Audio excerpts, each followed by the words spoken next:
There is what you call as spirituality, spiritual journey is going beyond the duality. Okay, what we see as a duality. Duality is separation. We see various kinds of separation. Okay, the separation is I and you are separate. There is a separation between me and the objects. There is a separation of all kinds, and where there is separation, there is stress. Okay, where there is separation, there is a stress in our life. And can we overcome this separation? If the separation is real, then we can never overcome.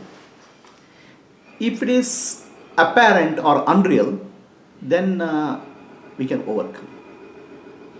So that is the key understanding. The separation between me and you, me and somebody, me and a mountain, me and a valley, if it is real, then I can't do anything about it. If it is unreal, then I can do something. Unreal means not false. Okay, unreal is not being false. Unreal is apparent. Apparent separation, then we can do something about it. And where there is no separation, there is peace. Where there is no separation, there is no stress. Okay. So the question is, can we attain that separation, attain that state where there is no real separation? Okay. This is the key question of spirituality. I don't speak about religion. Okay, religion is various form of packaging. So that packaging leads to a lot of confusion. The core aspect of spirituality is how do I overcome this duality. The duality is manifold. From person to person, from person to objects, person to God. Okay, right? There are many aspects of duality. Body and the mind split. Or I have a mind and I have a body. Okay, so these are all splits are there. In reality, there is no split.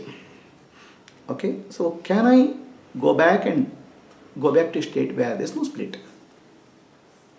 In fact, I was in that state. Okay, in the sense, when we are child, when we are a, let's say, young child, we are innocent. In that innocence, there is no feeling of separation from somebody. Okay. There is no concepts of I and other. So the child will go and put anything in the mouth, keeps playing. Okay. And that innocence is bliss. It's a blissful state.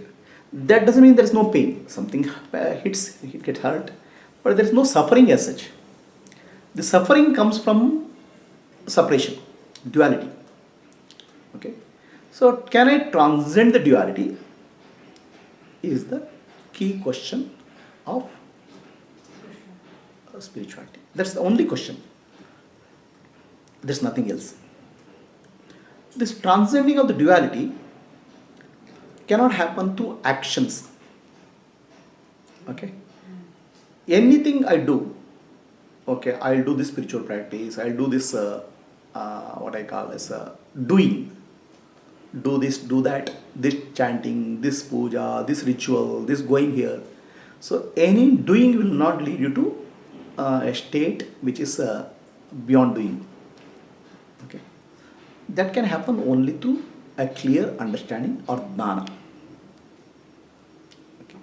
So now this clear understanding or jnana leads to end of all understanding. It's called end of knowledge. End of knowledge is called Vedanta. If you look at our life, our main suffering is knowledge only. Okay, knowledge is a burden in the sense. Okay, I know something. Immediately I say I know something. It, as a shadow, opens up. I don't know many things. Right? I know engineering. Definitely I don't know medicine. So the knowledge and ignorance, they come as shadow. Okay. Oh, I know so many scriptures. Okay. So then that knowledge, also there is a shadow also. I don't know so many things. the going beyond knowledge, okay, is actually spirituality. Where a state of not knowingness is there, where a state of innocence is there, like a child. A child's innocence gets lost because it is not acquired or it's not natural. It is by birth it is there. But as it interacts with the society, as it interacts with people, this thing, the knowledge gets dumped on the child. Knowledge. Finally, our problem is knowledge which gets dumped. Okay, every interaction brings some knowledge, and along with the knowledge, ignorance also grows. Okay, the knowledge, when I speak of knowledge of this, knowledge of what you call as in the subject, and knowledge of myself also. Okay. So, for example, when I interact with anybody, everybody deals you as a person. Okay, by default, you are a person, a lady, or a man, or a woman, an engineer. Now, this starts strengthening our identity. Identity is also knowledge. Okay. Now, can I become like a child, free from this burden of knowledge? Is spirituality. Understand? Okay. I cannot erase anything. My past memories, I can't erase anything. Right? I can't become like a child. If there's a wish, I wish there's a way of formatting our memories so that I become free like a child. It's possible. There is no such possibility. Okay? Our life is full of experiences. Each experience leaves some impressions on us. And these impressions become accumulated. And this impression is what we call as knowledge. Okay, in fact, knowledge is burden. People say knowledge is power. Actually, I say knowledge is a burden. Any kind of knowledge. Okay, that's why Vedanta comes into picture. Vedanta, people think that acquiring knowledge, actually Vedanta means end of knowledge. Okay, knowledge which can end all of the knowledge. Right? So it's not about acquiring some knowledge. It is about getting out of the knowledge. So Veda Anta, actually Veda means scriptures, or Veda is knowledge. Anta means end. Can there be end to this knowledge? Okay, people say enlightenment is coming out of samsara. Enlightenment means getting liberation. I say enlightenment means unburdening from knowledge. Just become free from knowledge. Okay, that doesn't mean that you'll become memory gets erased or anything. So you don't get used by the memory. You can use the memory as and required, but don't get used by the memory. Okay, so that's why the Vedanta is end of knowledge. At the end of knowledge, you are innocent like a child. Okay, you don't even have knowledge that I have knowledge. So you come to a stage where unburden yourself from knowledge and you become innocent. But this innocence now is very valuable. From a child, you lost his innocence and bliss. Okay, lost it. And what you lost it is value very much. Okay, now there is a lot of value for that bliss. Whereas child lost it because it doesn't know the value. It's very simple. If I get something very easily, okay, I don't understand the value of that. After struggle, a lot of struggle, I get it. Now I understand the value of that and it stays.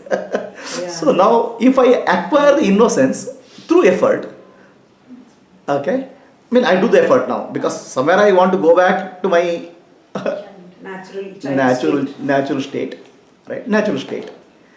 Okay, then I do a lot of effort.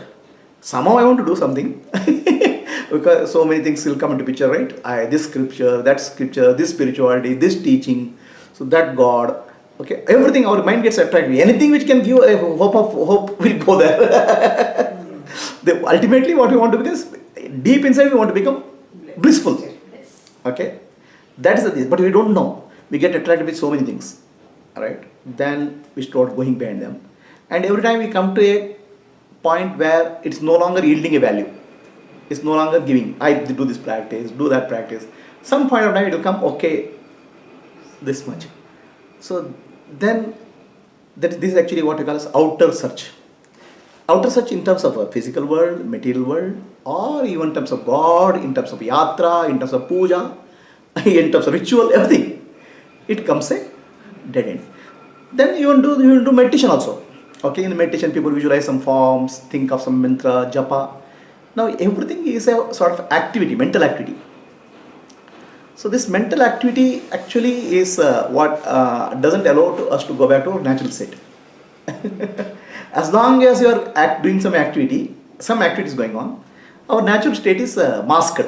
It's there already, but it's masked. So can I be a non-doer? Can I be a not knower? Yes. Can I be free from this knowledge, burden of knowledge and doing? And that's what is actually a state called natural state. So that's why the natural state is called Sahaja Samadhi. Okay? It is not a state of sitting in meditation, or it's not a state of acquired through some breathing practice. It is not a state acquired through chanting of so many things. Okay? It is simply a state of non-doing, a simply state of not knowing, okay, and bliss. So that is actually called natural state. So now people go through some samadhi states also. I do this meditation for some temporary, some give relief. So they are all temporary states. They don't have a value. They have a value in the sense it gives some relief for you. Okay, the relief is like for a cancer you get a anasim, painkiller. Everything gives a momentary. In our spiritual journey we come across so many such momentary. So the question finally comes: is there something which I can? Is there an end to this? Okay, that end is called Vedanta. That end is called. It can happen through a clarity which emerges in the intellect. Intellect cannot know the truth, but the intellect is the master, which is influenced by the ego. You don't start thinking ego is some monster sitting somewhere. Ego is nothing but a culmination of your memories and experiences, which gives you an identity. And I would say it's a knowledge, wrong knowledge, or wrong knowledge about yourself. That's called avidya. So, with the clarity or insight emerges, with the right type of teaching, that insight starts making you free from the burden of what you call as me, defined as me. So that it's actually undefining me. Okay, getting rid of what I consider as me. Okay. Okay, and this me is a bundle of it's nothing but a product of knowledge, in some sense. So become free from this me through right knowledge is called Vedanta. Now again, this right knowledge is not accumulation of knowledge, but knowledge which points to your inner being, the real being in you. Okay. So as you settle down in more and more being, that the hold of the ignorance, hold of a different type of knowledge starts dissolving. The me identity gets dissolved, me. Then if you ask, what are you or who are you? There's no answer because it's undefined. Okay, now I am enlightened is also not answer. Just simply, I am. Okay, that is actually is a state of what you call as Sahaja Samadhi, or a natural state. Right? The purpose of spirituality is not to get any intermediate state or any wonderful experience. So there's nothing called, oh, I got a I mean, on spiritual journey, I had such a wonderful experience. All experiences are transient, temporary. Okay? So they come and go. These experiences can motivate us, can help us, but they are not, they are also a burden actually in the sense. Oh, that day I had such a wonderful experience, I want to get it back. Wanting that is. Okay. So that day's experience becomes your knowledge, which becomes memory, and that becomes your burden. I want to get back there, and no experience will come back again. Okay, nothing, whatever, even the most beautiful experience will not come back again. So can I be free from all experiences? Can I be free from knowledge, which is burden? Can I be free from what you call as, I mean, when I say knowledge, it's ignorance. Okay, knowledge is ignorance for me. They are synonymous. Alright. Can I be free from experiences? Can I be free from craving? Can I be free from any definition of myself? Okay. okay, is what you call as essence of spirituality. Any questions? Beautiful, yeah. Very nice. And Very see, nice. intellectually we do understand this. Yeah. Just